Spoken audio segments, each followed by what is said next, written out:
नमस्कार, आप देख रहे हैं 7 टीवी भारत नेशन। मैं हूं आपके साथ सुशील पांडे। वीडियो को पूरा देखिए और जुड़िए 7 टीवी भारत नेशन के साथ। आज हम आपको एक ऐसी जानकारी दे रहे हैं, हो सकता है आपको पता हो या ना हो। रजिस्टर्ड नहीं है संघ, समझिए पंजीकृत न होने के क्या है नफा और नुकसान। कांग्रेस और अन्य विपक्षी दल राष्ट्रीय स्वयंसेवक संघ का रजिस्ट्रेशन नहीं होने को लेकर सवाल उठाते रहे हैं। अब मोहन भागवत के बयान के बाद यह मसला फिर से सुर्खियों में है। किसी संस्था का रजिस्ट्रेशन क्यों जरूरी है और इसे लेकर क्या नियम है, आइए हम आपको बताते हैं। कांग्रेस और अन्य विपक्षी दल राष्ट्रीय स्वयंसेवक संघ आरएसएस के रजिस्टर्ड संगठन नहीं होने का मुद्दा उछालते रहे हैं। यह मुद्दा फिर से चर्चा में है। कांग्रेस और लेफ्ट के रजिस्ट्रेशन को लेकर आरोप पर अब संघ प्रमुख मोहन भागवत का जवाब आया है। मोहन भागवत ने कहा है कि संघ गैर कानूनी नहीं है। संविधान के दायरे में हमारा काम संविधान की दायरे में ही है, इसलिए हमें रजिस्ट्रेशन की कोई जरूरत नहीं है। संघ प्रमुख ने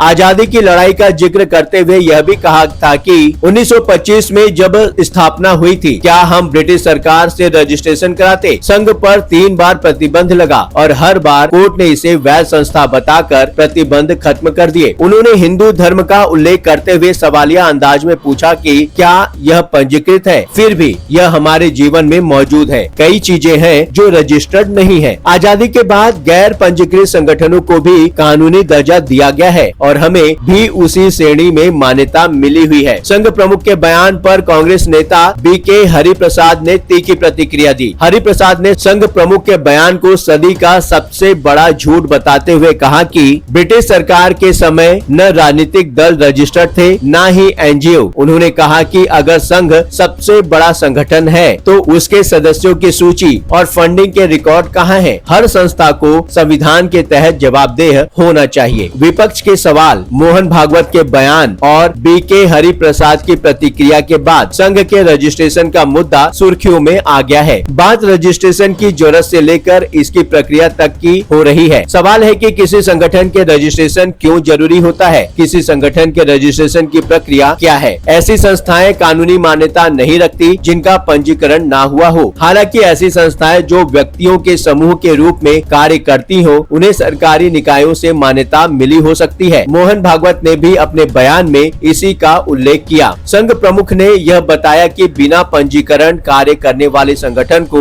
व्यक्तियों का समूह कहा जाता है और संघ भी इसी श्रेणी में आता है। आखिरकार संगठन का रजिस्ट्रेशन क्यों है जरूरी। जिन संगठनों के रजिस्ट्रेशन नहीं होते वे अपने नाम संपत्ति नहीं रख सकते। अपने नाम संपत्ति रखने के लिए भी संगठनों का रजिस्ट्रेशन जरूरी होता है। बिना रजिस्ट्रेशन वाले संगठन की कानूनी मान्यता नहीं होती। अलग कानूनी पहचान, कानूनी मान्यता के लिए भी रजिस्ट्रेशन जरूरी है। बैंकों में खाता भी पंजीकृत संस्थाओं का ही खुलता है। जो संगठन पंजीकृत नहीं है उसके नाम से बैंक खाता भी नहीं खुलता। पंजीकृत संस्थाएं कर लाभ के लिए विदेशों से चंदा स्वीकार करने के लिए अनुमति की मांग करती हैं। जो संगठन रजिस्टर्ड नहीं है उनको ये अधिकार नहीं होता। रजिस्टर्ड संस्थाएं वित्तीय प्रबंधन से लेकर फैसलों तक जवाबदेह और सरकार की निगरानी में होती है। जो संस्थाएं रजिस्टर्ड नहीं है उनके साथ ऐसा नहीं है। गैर रजिस्टर्ड संगठन ऐसे किसी भी लाभ के लिए दावेदारी नहीं कर सकते जो रजिस्टर्ड संस्थाओं को